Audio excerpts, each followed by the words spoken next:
Isang magandang araw na muli sa inyo mga kalahero. Itong gagawin natin ngayon ay kwintas na may pendant. Yan pong design na yan ay pinadala lang sa atin sa cellphone. Kapag ganyan pong mga design ang ipinakukopya lang sa atin ay kalimitan, first time pa lang natin gagawin. Kaya sana makopya natin ng maayos at para matuwa naman yung ating customer. Ito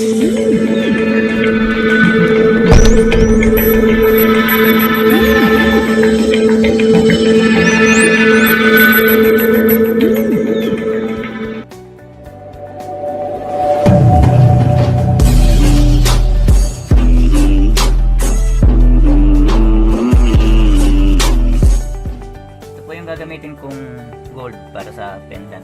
18 karat po ito. Unahin po natin gawin yung pendant.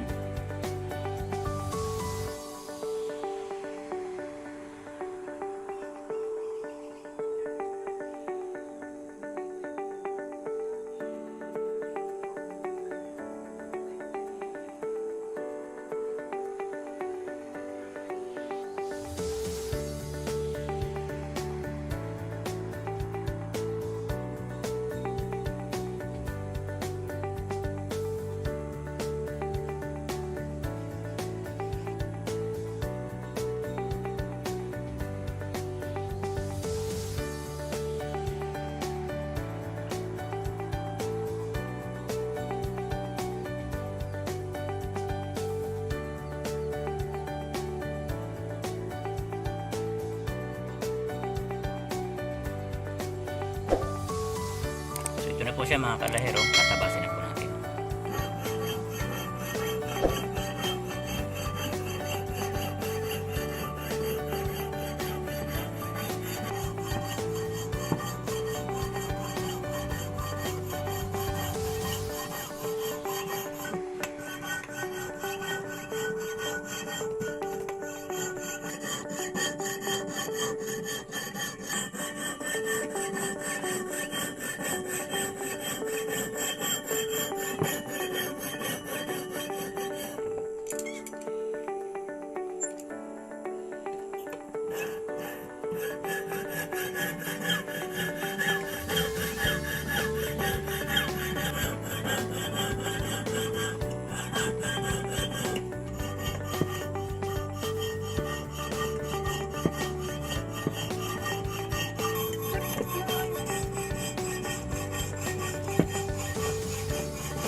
Ito na po yung pendant mga kalahero.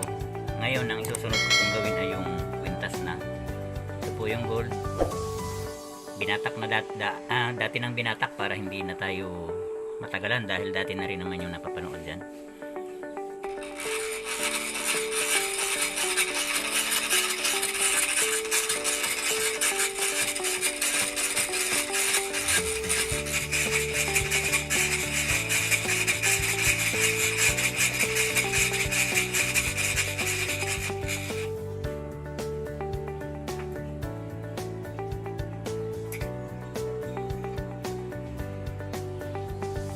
Guntingin na natin mga kalahero itong ating gagawin kwintas.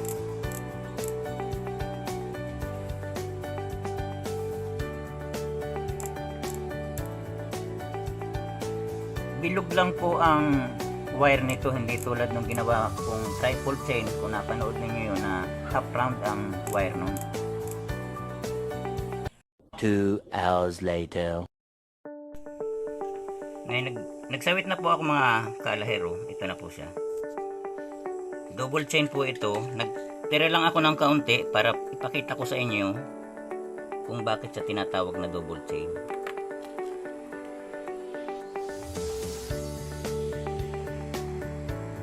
Ganyan po siya mga kalahero. Bali dalawa po yung susuotan niya. Pag triple, tatlo naman yung susuotan.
Ito na po yung nangyari natin mga kalahero. Ayan po siya. Ito pong pendant, pwede itong baliktaran. Yan. Kapag binaliktad mo, pwedeng ganun pa rin siya, sa kabila nga lang nakaharap.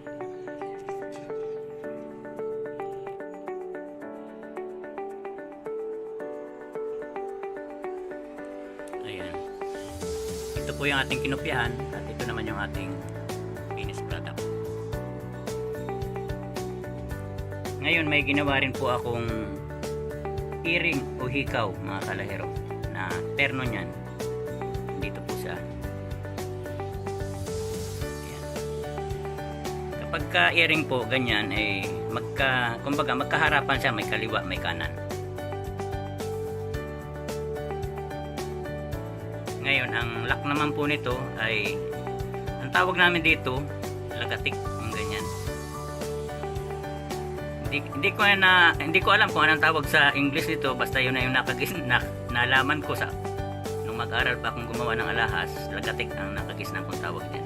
Hanggang ngayon yun pa rin ang dala nating tawag. So hanggang dito na lang po muli mga kaalahero, at kung nagustuhan po ninyo itong ating ginawa ay paki-like and share na lang po.